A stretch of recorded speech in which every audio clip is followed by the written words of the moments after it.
Assalamualaikum warahmatullahi wabarakatuh. Halo adik-adik hebat dan semangat kelas 5. Apa kabarnya hari ini? Hari ini kita lanjutkan pembahasan tentang melihat karena cahaya dan mendengar karena bunyi. Topik C, bunyi dan sifatnya. Sebelumnya kita telah membahas apa itu melihat, cahaya, dan mata. Hari ini kita akan membahas bunyi dan sifatnya. Sebelum lanjut, jangan lupa untuk subscribe, like, dan bagikan kepada teman-temanmu. Ayo kita belajar.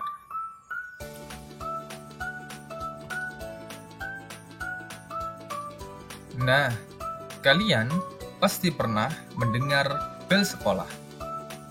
Bagaimana bunyi dapat merambat dari sumber bunyi, yakni bel sekolah, menuju ke telinga kita? Kita pasti bertanya-tanya. Daripada bingung, ayo kita bahas. Tujuan pembelajaran, siswa diharapkan dapat memahami konsep bunyi dan sifat-sifat bunyi, serta intensitas bunyi dengan benar. Apa itu bunyi? Bunyi merupakan getaran yang merambat melalui suatu medium atau media, baik zat padat, zat cair, maupun gas, dan dapat diterima oleh indera pendengaran kita, yakni telinga. Bunyi dihasilkan dari benda yang bergetar. Getaran ini kemudian merambat ke medium dan sampai ke telinga kita, sehingga kita dapat mendengarkan bunyi tersebut. Salah satunya tadi, bunyi bel sekolah. Tahukah kalian apa itu garpu tala? Sebelum kita bahas, silakan adik-adik melihat gambar di samping. Gambar tersebut merupakan garpu tala yang dicelupkan ke dalam air. Garpu tala merupakan alat yang digunakan untuk menyelaraskan nada. Saat dipukul dengan keras, garpu tala akan bergetar dalam waktu yang cukup lama. Apabila garpu tala yang bergetar dicelupkan ke dalam air, kita bisa melihat gelombang air yang bergerak ke semua arah. Hal tersebut membuktikan bahwa bunyi bergerak ke segala arah. Bunyi bergerak ke segala arah. Ketika bunyi dihasilkan, bunyi tersebut akan merambat ke segala arah dari sumber bunyi. Hal ini dapat dibuktikan ketika kalian mendengar suara bel sekolah tanpa melihat bendanya. Siapa yang di sini ketika sudah berhenti waktu istirahat, bel sudah berbunyi tiba-tiba terkejut? Itu merupakan salah satu contoh bunyi bergerak ke segala arah. Kita tidak bisa melihat bendanya, akan tetapi kita bisa mendengarkan suara bel tersebut. Sifat yang kedua, yakni bunyi dapat dipantulkan. Bunyi bisa merambat melalui benda padat, benda cair, maupun benda gas. Benda padat adalah medium yang paling baik dalam merambatkan bunyi. Hal ini karena partikel-partikel penyusun pada benda padat lebih berdekatan, sehingga lebih cepat menghantarkan bunyi. Ketika bunyi mengenai suatu benda, bunyi tersebut akan dipantulkan kembali. Contohnya seperti gambar di samping. Ketika Reno meneriakkan suara A, kemudian menabrak ke dinding, maka suara A yang dipantulkan Reno akan kembali. Tahukah kalian bahwa bunyi juga bisa dipantulkan? Pantulan suara ini atau pantulan suara bunyi disebut gema atau gaung. Bunyi dapat dipantulkan dengan keras maupun lunak. Saat bunyi memantulkan ke benda yang keras, menabrak benda yang keras seperti batu, tembok, dan lantai, suara akan memantul kembali ke sumber suara.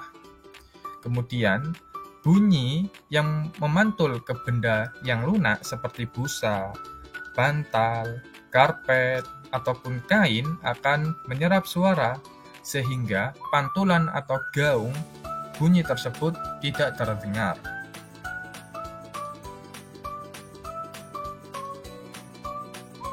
Selanjutnya, kita bahas tinggi dan rendahnya bunyi.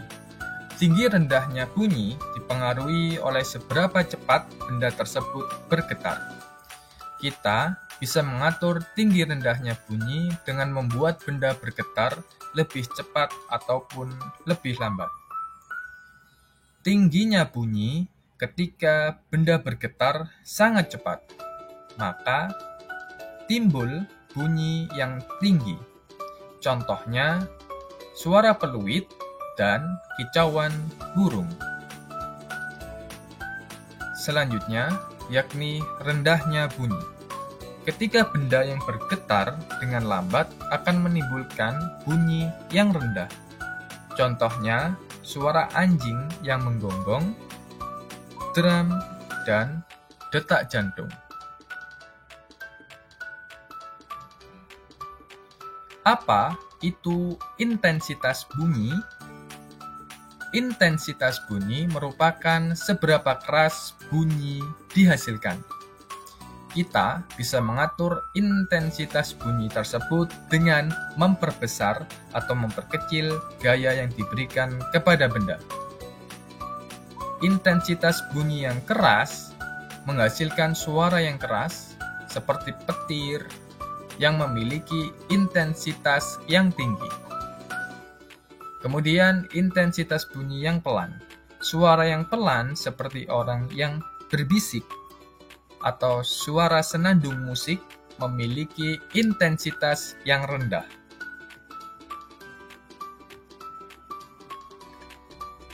Selanjutnya, apa itu ekolokasi? Hewan kelelawar, lumba-lumba, dan paus menggunakan kemampuan yang disebut ekolokasi. Fungsinya untuk mendeteksi musuh, menentukan arah, menghindari bahaya, mencari makanan, dan untuk berkomunikasi. Ekolokasi menggunakan sifat suara. Suara yang dikeluarkan akan memantul saat bertemu objek atau permukaan. Suara pantulan tersebut akan digunakan oleh hewan sebagai informasi mengenai musuh, keberadaan makanan, dan lain-lain. Kita dapat memperhatikan gambar di samping. Kelelawar akan menentukan arah dengan pantulan suara untuk mendeteksi suatu benda, mangsa, makanan, dan lain-lain. Suara tersebut akan memantul saat terkena benda-benda di sekitarnya.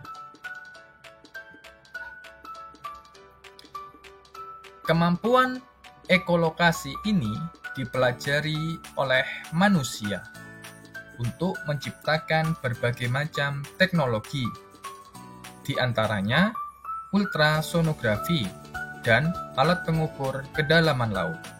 Ultrasonografi atau disingkat dengan USG adalah alat yang biasa dipakai oleh dokter untuk melakukan pemeriksaan bagian dalam tubuh kita. Nah, terima kasih adik-adik yang telah menonton video kali ini. Jangan lupa untuk bagikan kepada teman-temanmu.